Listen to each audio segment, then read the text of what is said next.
Motorcycle चोरी प्रकरणातील आरोपीची जामिनावर सुटका। करमाळा पोलीस स्टेशनच्या हद्दीतून मोटरसायकल चोरी केल्याच्या आरोपाखाली अटक करण्यात आलेल्या संशयित आरोपीला आज न्यायालयाने जामीन मंजूर केला आहे। आरोपीच्या वतीने ॲडव्होकेट नितीन शिंदे यांनी मांडलेला युक्तिवाद ग्राह्य धरत सन्माननीय न्यायाधीश कुलकर्णी मॅडम यांनी आरोपींची काही अटी आणि शर्तींवर जामिनावर मुक्तता करण्याचे आदेश दिले। 18 ऑगस्ट 2025 रोजी रात्री 2 वाजण्याच्या सुमारास सोलापूर जिल्ह्यातील करमाळा तालुक्यातील मांजरगाव येथून फिर्यादीची मोटरसायकल चोरीला गेली होती।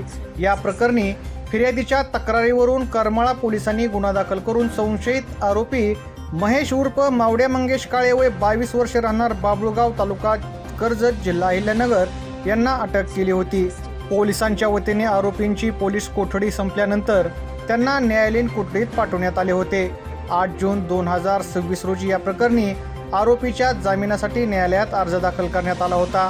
सुनावणी दरम्यान आरोपीचे वकील ॲडव्होकेट नितीन शिंदे यांनी जोरदार युक्तिवाद करताना कोर्टाच्या निदर्शनास आणून दिले की पोलिसांचा तपास आता पूर्ण झाला असून आरोपीकडून गुन्ह्यातील मोटरसायकल यापूर्वीच हस्तगत करण्यात आली आहे।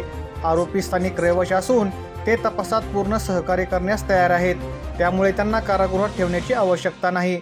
हा युक्तिवाद ग्राह्य धरून न्यायाधीश कुलकर्णी मॅडम यांनी आरोपी महेश मंगेश काळे यांना योग्य त्या जामीन रकमेवर आणि अटींवर जामीन मंजूर केला। जामीन कालावधीत आरोपीने पोलिसांच्या तपासात अडथळा आणू नये आणि न्यायालयाच्या प्रत्येक तारखेला हजर राहावे अशा अटी न्यायालयाने घातल्या आहेत।